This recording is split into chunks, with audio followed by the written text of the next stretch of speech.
우리는 올 한 해를 마무리하는 시점에 와 있습니다. 그리고 마지막 주일이 되었는데요. 요즘 같은 시즌에 우리가 가져야 될 가장 건강한 마음가짐은 아무래도 새로운 한 해를 기대하며 세우는 결심과 결단이 되어야 할 것입니다. 그래서 지난 시간에 우리는 첫 번째 시간으로 하나님과 풍성한 영적인 소통에 대한 다짐을 살펴보았죠. 하나님과의 영적 소통함은 우리의 몸과 영혼을 부유하게 만들고 우리의 간절한 마음의 소원을 이루게 하는 중요한 것이지만, 그럼에도 불구하고 우리에게 부족함이 많아서 결단이 필요한 영역이다라고 나누었고요. 그리고 풍성한 영적인 소통의 통로가 나의 기도의 행위라고 했죠. 그래서 내가 원하는 것을 얻는 통로로만의 의미가 아니라 내 기도 행위는 하나님과의 소통하는 행위로서의 무한 가치가 있다는 말씀. 그래서 문제는 너의 기도 생활에 있다는 내용을 살펴봤고요. 그리고 지난 시간에는요, 우리가 가져야 될 두 번째 준비와 결단 사항으로 용서하기와 용서받기에 대한 내용을 살펴보았습니다. 용서하는 것도 그렇고 용서받는 것도 그렇고 한 해를 마무리하고 새로운 한 해를 준비하는 데 있어 굉장히 중요한 부분일 수 있다 했죠. 왜냐하면 이것은 일종의 결산의 행위가 의미가 있기 때문이라고 했습니다.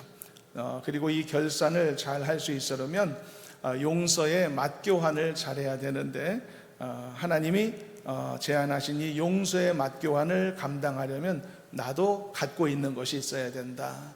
그래서 하나님의 무한 용서함의 은혜를 받기 위해 나도 역시 용서하기를 주저하지 않는 사람이 되어야 한다는 내용의 말씀을 두 번째 결단으로 살펴보았습니다. 그리고 오늘은 마지막 결단으로서 세 번째 결심의 내용을 살펴보려고 하는데요. 그것은 바로 오늘 말씀의 제목처럼 행복한 사역자가 되겠다라고 하는 결심입니다. 사역자라고 하는 표현이 어딘지 낯설 수도 있습니다. 목회자나 또는 대단한 직분자를 먼저 떠올리기 쉽지만 절대 그렇지 않고요. 그러므로 이것은 우리 모두의 결단이 되어야 한다는 생각을 이미 가지시고 이 말씀을 함께 이제 따라와 주셨으면 좋겠습니다. 여러분, 행복한 사역자로서의 나의 위치는요, 단지 교회 안에서의 사역만 의미하는 것이 아니고 우리는 이미 세상 속으로 파송된 사역자들 아닙니까? 이 사실을 기억하여서 우리에게 주어진 일상의 삶이 있죠. 그 또한 우리에게 맡겨주신 사역이기 때문에 이 일 또한 행복하게 감당해야 되겠다는 점까지, 그 결심까지 포함하는 것으로 이해하시면 되겠습니다. 그래서 우리는요, 교회에서도 그렇고 그리고 세상에서도 그렇고 행복한 사역자가 되어야만 합니다. 이것이 오늘 우리가 마지막 세 번째 살펴볼 세 번째 새로운 한 해를 위한 결심이 되겠습니다. 그리고 무엇보다 이 결단을 좀 편안하게 받기 위해서 다음과 같은 한 가지 사실을 먼저 숙지할 필요가 있습니다. 그것은요, 사역은요, 단어 그대로의 의미로 일에 속하는 것입니다만 하나님이 부여하신 사역은요, 단순 일 개념이 아니고 축복의 통로의 개념이라는 사실을 잊어버리지 않았으면 좋겠습니다. 세상의 일은요, 이 땅에서 생활하고 살기 위해 해야 되는 불가피한 일이 되는 경우가 많습니다. 그러나 하나님이 주시는 사역은요, 대가라고 부르기에는 너무 터무니없는, 정말 비교할 수 없는 놀라운 하나님의 축복을 경험케 하시고자 하는 우리에게 부여하신 일종의 특권이며 놀라운 기회라는 큰 차이가 있는 것이죠. 그래서 우리가 몸된 교회를 세우고 섬기는 귀한 사역을 대하는, 또 우리에게 주어진 일상의 시간들을 대하는 우리의 접근 방향, 우리의 마음가짐을 세상의 일과는 완전히 다르게 설정을 해야 될 필요가 있습니다. 그래서 하나님이 나에게 주시는 모든 일은 특권이며 기회다. 그래서 축복이다 라는 사실을 잊지 않았으면 좋겠고요.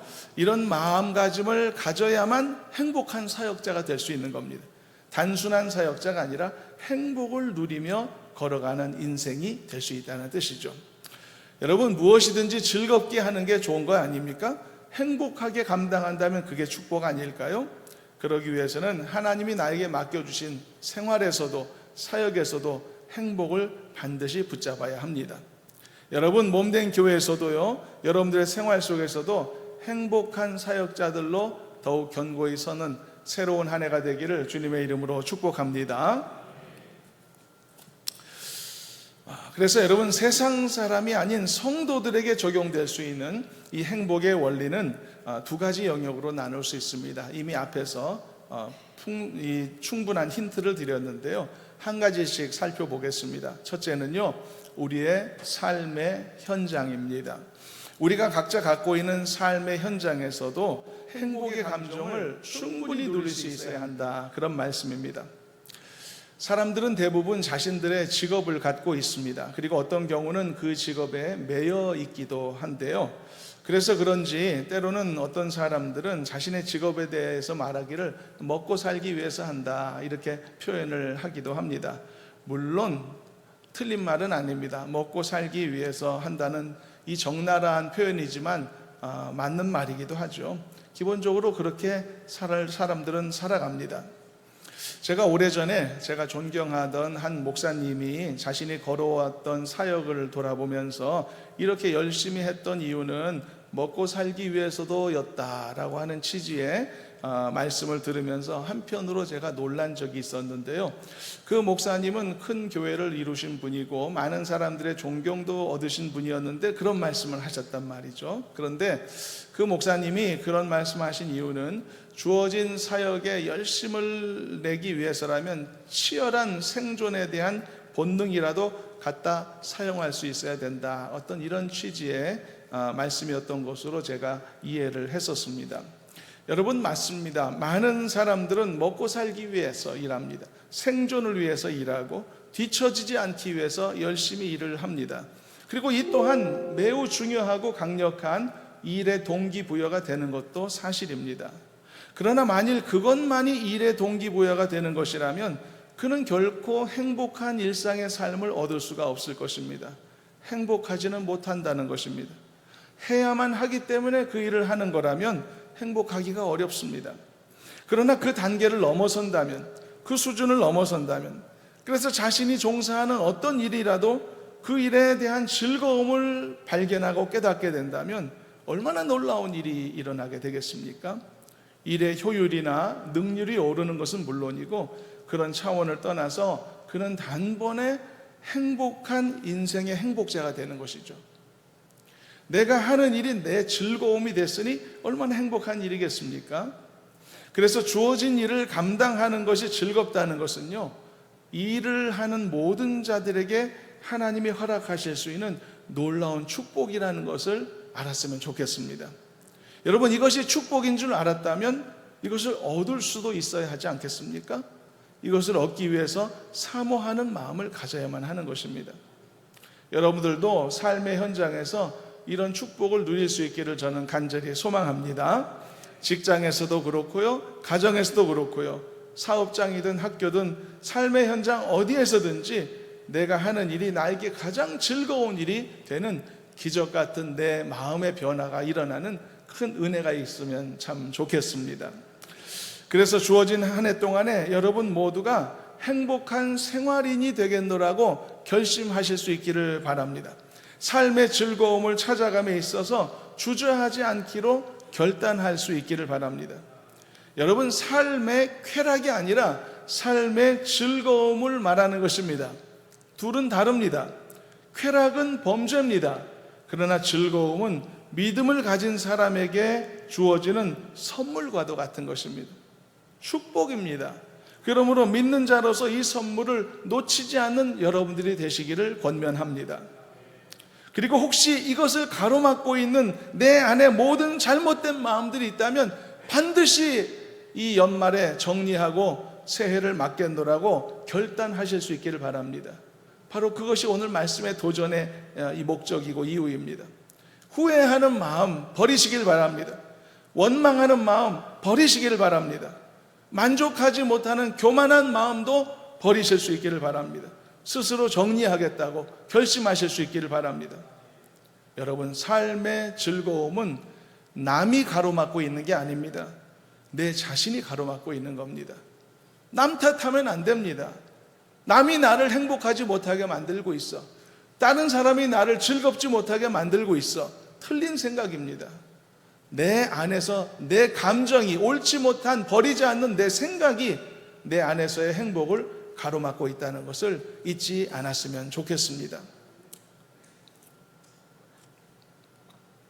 그래서 혹시 잃어버렸을지 모를 그런 삶의 즐거움과 행복을 반드시 스스로 다시 찾게 되는 복된 새로운 한 해가 되실 수 있기를 간절히 소망합니다. 그래서요, 어쩔 수 없이 사는 인생이 아니라, 죽지 못해서 사는 인생이 아니라, 그냥 먹고 살기 위해 일하는 그런 인생이 아니라, 하나님이 나에게 주신 이 삶의 현장, 나를 생활 속의 사역자가 되게 해주시고, 그리고 나를 위해 파송하신 나의 삶의 현장에서 정말 즐거움과 기쁨을 얻을 수 있는 행복한 사역자들이 되실 수 있기를 주님의 이름으로 축원합니다.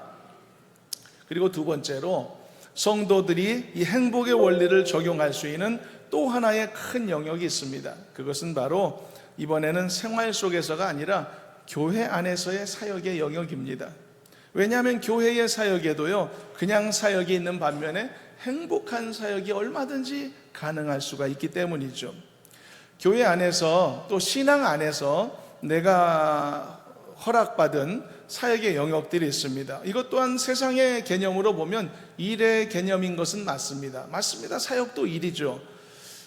그렇다면 하나님께서 성도인 우리에게 주신 이 사역, 일의 종류가 어떤 것이 있겠습니까? 다양한 일들이 있을 것입니다. 내가 가진 물질로 헌신하는 것도 사역의 종류이고요, 열심을 다해 사람을 전도하는 것도 사역의 종류입니다.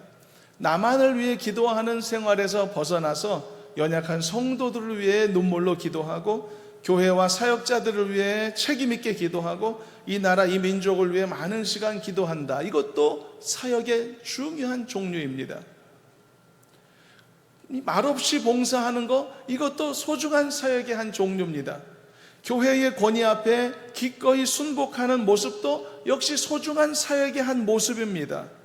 교인들끼리 서로 용납하고 용서하고 사이좋게 지내는 것도 중요한 사역의 한 부분인 것입니다. 이것도 사역입니다, 여러분. 여러분, 사이좋게 지내는 것이 사역이라고 하는 강한 인식이 주어져 있어야만 이 일을 해낼 수가 있습니다. 여러분, 친할만 하기 때문에 친하게 지내는 게 아닙니다. 친하게 지내야 하기 때문에 친하게 지내는 겁니다. 여러분, 잊지 마시길 바랍니다. 친할만 하니까 친한 거 아니라 친하게 지내야 되니까 친하게 지내는 겁니다. 우리 모두 다 친하게 지내실 수 있기를 저는 소망합니다. 그래서 여러분, 이런 사람들이 교회를 든든히 세워가는 사람들인 겁니다. 여러분, 교회를 든든히 세우는 게 어찌 사역이 아닐 수가 있겠습니까? 하나님이 기뻐하시는 가장 소중한 사역 중에 하나인 것이죠. 그리고 또 여러분, 다양한 직분자가 되어서 그 직분을 감당하는 것도 당연히 사역 안에 속하는 것입니다. 직분자로 임명받는 게 사역이 아닙니다. 직분자로 섬기는 것이 사역인 것이죠. 그래서 사실 여러분, 우리가 받은 직분은 그 자체는 사역과는 아무 관계가 없습니다. 잘 들으셔야 됩니다. 여러분, 권사가 되었다고, 집사가 되었다고, 사역자가 되었다는 뜻이 아니라는 말입니다. 권사로 임명받은 것은 사역도 아니고 아무것도 아닙니다. 권사로서 섬길 때 비로소 그의 일이 시작되는 것입니다. 그래서 일을 하지 않는 직분자는 사역자가 아닙니다. 그래서 무엇보다 우리는 먼저 사역자가 되어야만 하는 것입니다. 그 다음에 우리는 그냥 사역자가 아니라 행복한 사역자가 되어야 하는 것입니다. 이것이 새로운 한 해를 앞두고 우리가 가져야 될 결단으로서 지금 소개하고 있는 것입니다. 자, 그렇다면 여러분들에게 있어서 이 사역들은 어떤 의미입니까? 이 사역을 감당하는 일이 여러분들에게 행복한 일이 되고 있나요? 행복한 기분이 아니라면 왜 이 감정이 내 속에 머무르게 된 것인가요? 실제로 어떤 사람들은 사역을 감당함에 있어 행복을 느끼지 못하는 경우도 있는 것 같습니다.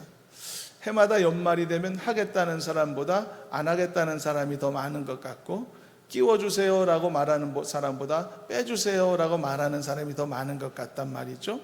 분명히 사역의 즐거움을 찾지 못하는 증거일 수 있습니다. 그렇다면 공동체 안에서의 우리의 사역이 천국에 가기 위해서 해야 되는 불가피한 노동에 해당되는 것일까요? 마치 세상 사람들이 일의 즐거움은 모른 채 먹고 살기 위해서 일해야 되는 것처럼 성도가 사역의 즐거움, 섬김의 즐거움을 찾지 못한 채 천국 가기 위해 또는 상급받기 위해 뒤처지지 않기 위해 어쩔 수 없다, 이렇게 맞게 말할 수 없게 되는 걸까요? 우리는 성도의 열심히 있는 사역을 말할 때요, 흔히 이단들의 열심을 사례로 들기도 합니다. 이단들이 얼마나 열심히 포교합니까? 얼마나 열심히 모이곤 합니까? 얼마 전에도 어떤 이단 집단은 커다란 스타디움 전체를 꽉 메우고서 엄청난 세를 과시했다는 뉴스가 나오기도 하던데요. 만일 교회에서 우리 다 같이 모입시다 라고 하면 과연 이만큼 모이게 될까요? 저도 옛날에 어렸을 때요, 서울 여의도 광장에서 부활절 연합집회를 참석한 기억이 나는데요, 수십만 명이 넘는 어마어마한 인파가 몰려서 장사진을 이루었던 그런 장면이 지금도 눈에 선합니다. 그런데 지금 과연 그렇게 할 수 있을까? 때로는 열심이나 또는 열정의 측면에서 본다면 그리스도인들이 그들에 미치지 못하는 경우도 많은 것 같습니다. 그러나 우리는 단순 비교에 앞서서 한 가지 큰 차이점을 알아야 합니다. 이단에 속한 사람들이 자신들의 사역과 포교에 지극히 열심인 이유는 늘 말씀하지만 그 일을 하는 것이 행복해서가 아니고 그렇게 해야만 그들이 생각하는 구원을 얻을 수 있다고 생각하기 때문입니다. 행위 구원론에 빠져 있는 것이죠. 내가 노력하고 수고해서 구원의 자격을 따내야 되는 것입니다. 그래서 그들 스스로도 무한 경쟁을 하게 되는 것이죠. 그래서 그들은 열심히 있는 사역자가 될지는 몰라도 절대로 행복한 사역자는 될 수가 없는 것입니다. 이건 숙명과도 같은 것입니다. 제가 오래전에 길거리에서 이단을 포교하는 어떤 사람과 장소를 옮겨가며 3시간 동안 대화한 일이 있었다고 언젠가도 말씀했죠. 그는 나를 굴복시키려 했고 나는 그를 굴복시키려고 복음으로 하는 그런 싸움이 있었는데, 그때 제가 던진 한마디 질문에 그가 와르르 무너지는 일이 있었습니다. 그 질문이 뭐였냐면, 당신이 지금 그 일을 하고 있는 것이 행복한가? 라고 그렇게 물어봤습니다. 3시간 동안 대화를 이어오며 이 질문에 대한 자기의 표정이나 생각을 이제는 숨길 수 없게 된 그 친구가 제 앞에서 자기는 지금 행복하지 않다라고 실토하고 말았죠. 그래서 제가 말했죠. 자기가 자신도 행복하지 못한 그 일을 어떻게 다른 사람들에게 이렇게 강요할 수 있는가? 그게 옳은 행동인가? 라고 말이죠. 여러분, 행복한 직업이 생활인에게 큰 축복이듯이 행복한 사역은 더욱더 하나님의 큰 축복이라는 것을 잊지 않았으면 좋겠습니다. 그래서 우리는 행복한 사역자가 되어야만 하는 것입니다. 우리는 행복한 직분자가 되어야 하는 것입니다. 우리는 반드시 행복한 예배자들이 되어야만 하는 것입니다. 우리는 행복한 기도자가 되어야 되고 행복한 전도자가 되어야 되고 더 나아가서 행복한 그리스도인으로 살아가야만 하는 줄로 믿습니다. 많은 사람들이 알기는 알지만 잘 되지 않는 것을 가지고 살아갑니다. 어떤 사람은 운동이 몸에 좋은 줄 알지만 잘 해내지 못하기도 하고, 어떤 사람은 열심히 지식을 쌓는 것이 나에게 유익이 되고 좋은 일인 줄 알지만 실천하지 못하기도 합니다. 마찬가지로 모든 사람들이요, 행복한 그리스도인으로서 행복한 사역자가 되는 것, 이게 좋은 줄 알지만 그것을 실천에 옮기지 못하기도 하죠. 쉽지 않은 면이 있기 때문입니다.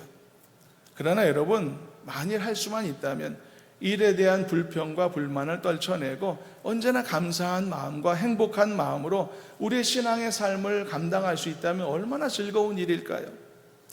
내가 물질을 드려도 즐겁게 드릴 수 있고, 찬양대원으로 교사나 또는 안내나 봉사자들도 즐거운 마음으로 감당할 수 있고, 기도와 전도와 같은 사역에도 기꺼이 참여할 수 있다면 그것이 우리 자신에게 얼마나 행복한 일이 될까? 이것을 위해서 우리가 반드시 알아야 될 한 가지를 오늘 본문을 통해 다시 한번 함께 깨닫고자 하는 것입니다. 그래서 이 사역에 관한 행복의 원리를 분명히 깨닫고 하나님이 주시는 축복을 누리는 행복한 사역자들이 다 될 수 있기를 저는 간절히 소망하는 것입니다.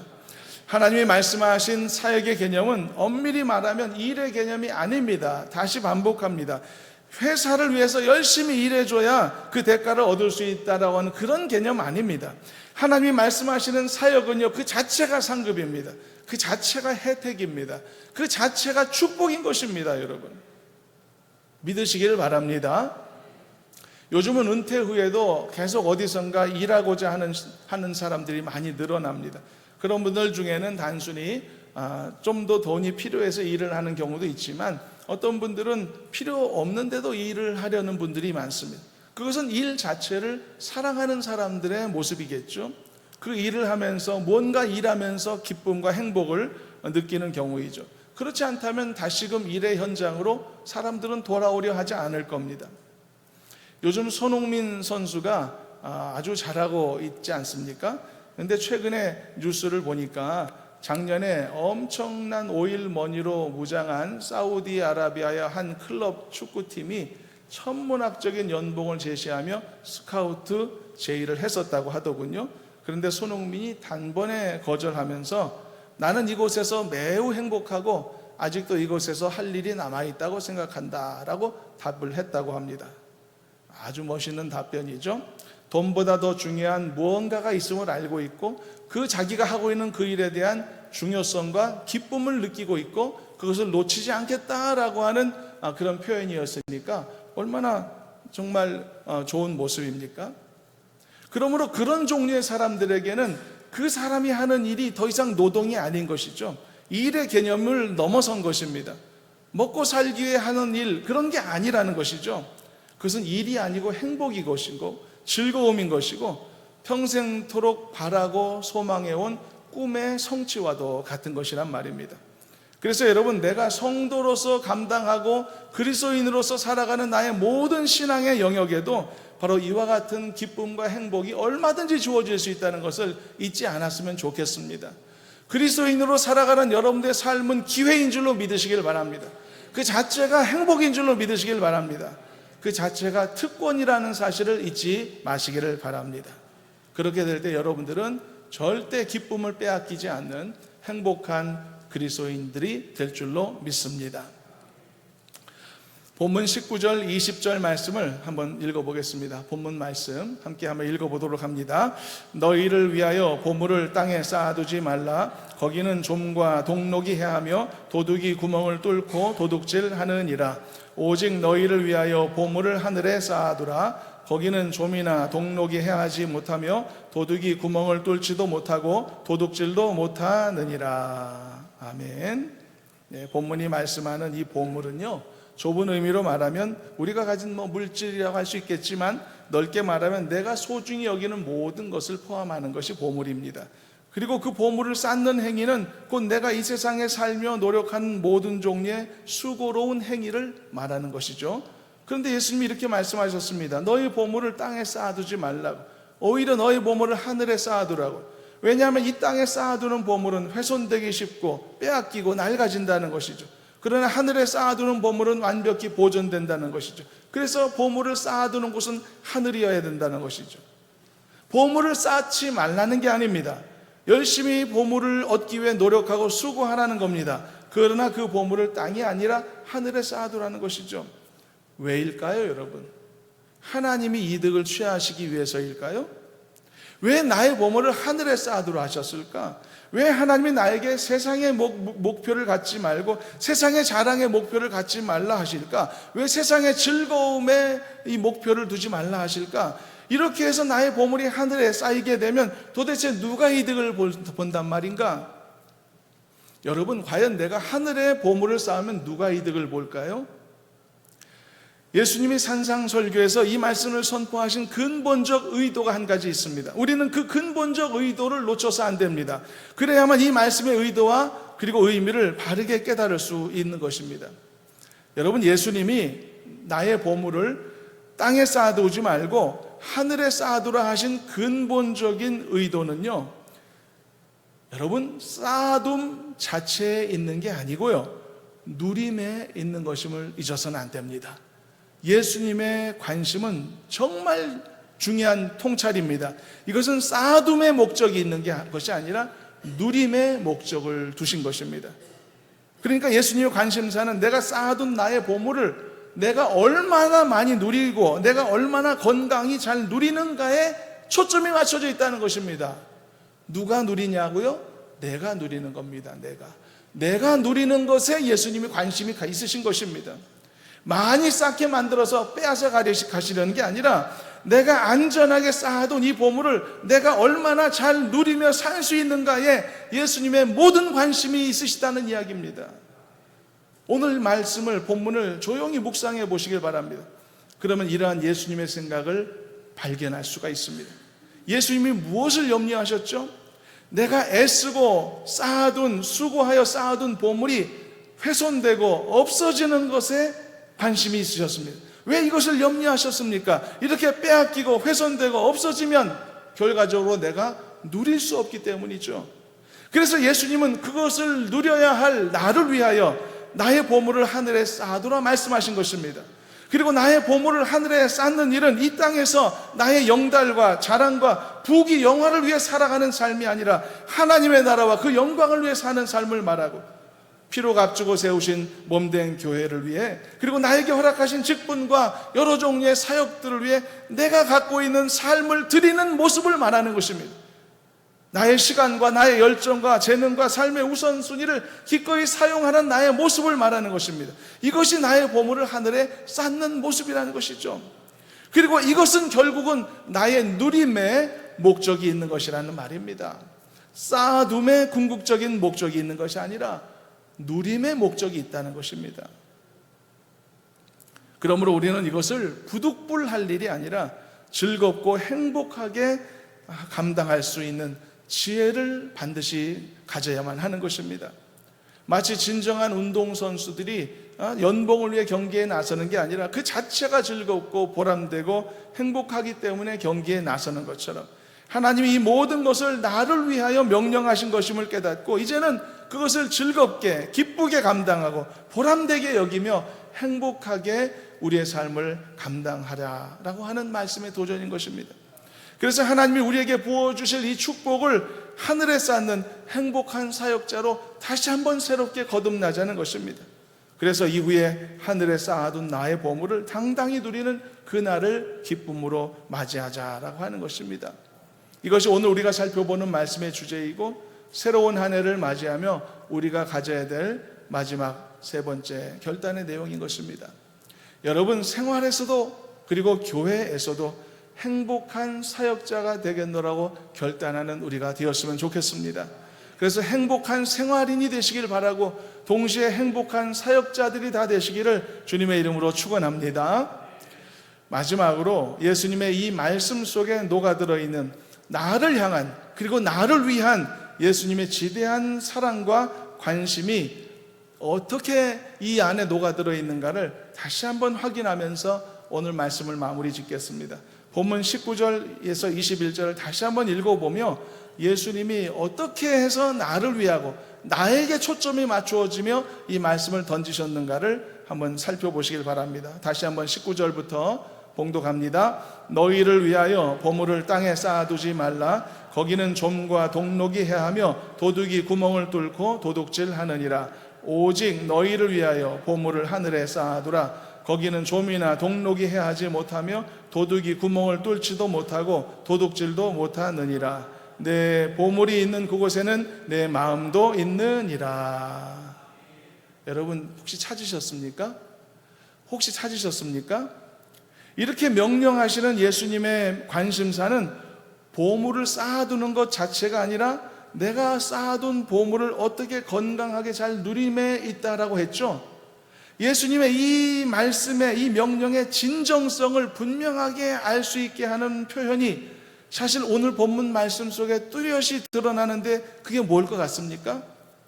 예수님은 이 명령을 우리들에게 내리시며 그 말씀 앞에마다 뭐라고 말씀하셨죠?